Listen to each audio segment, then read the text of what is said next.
Last week, RBC Economics published a very interesting article that I want to share with you. Toronto and essentially all major cities in Canada are currently undergoing a housing correction. It makes people wonder whether we would see a prolonged downturn like what the United States saw during the 2008 financial crisis.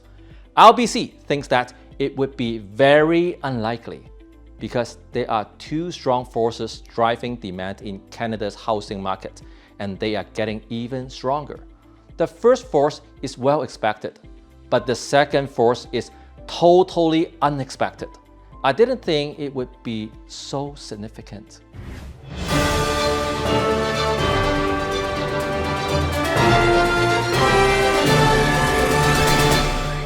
No surprise, the main force driving our strong housing demand will continue to be immigration. Our government's target is to bring in a record 1.3 million new permanent residences by 2024. That's going to add around 555,000 new households to our country. Immigration is one thing, but another thing is we have been going through demographic changes for decades already. Now it has become a long-term trend and has a big impact on housing demand. Young Canadians are staying in school longer and starting their careers later. They also face greater housing affordability challenges than prior generations. These all mean they are getting married later, and they typically have fewer kids or no kids at all.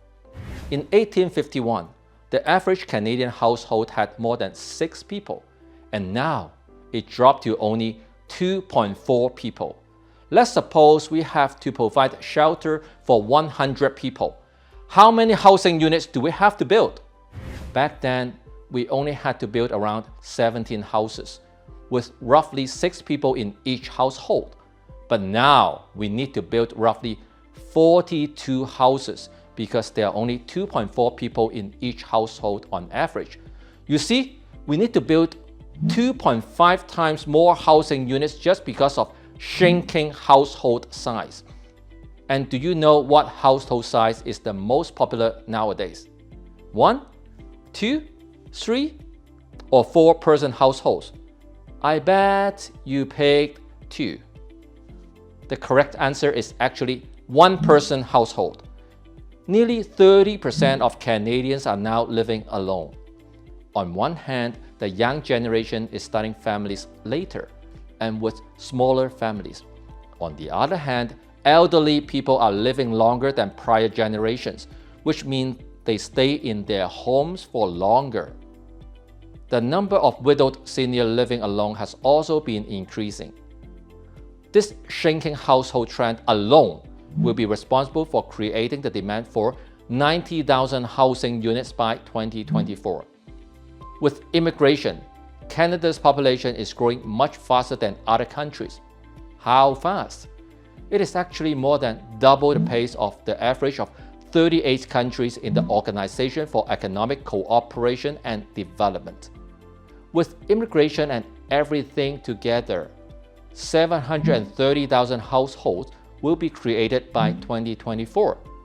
So, RBC think that immigration combined with shrinking household size will strengthen demand for housing in both the sales and rental markets. Now they will act as a powerful counterforce to sliding sales and prices, eventually putting a floor under the correction. This is in line with my prediction that the housing market downturn won't last for a very long time because of the demand we have been seeing in the rental market. In fact, we have seen an obvious increase in activities in our resale department over the past 2 weeks.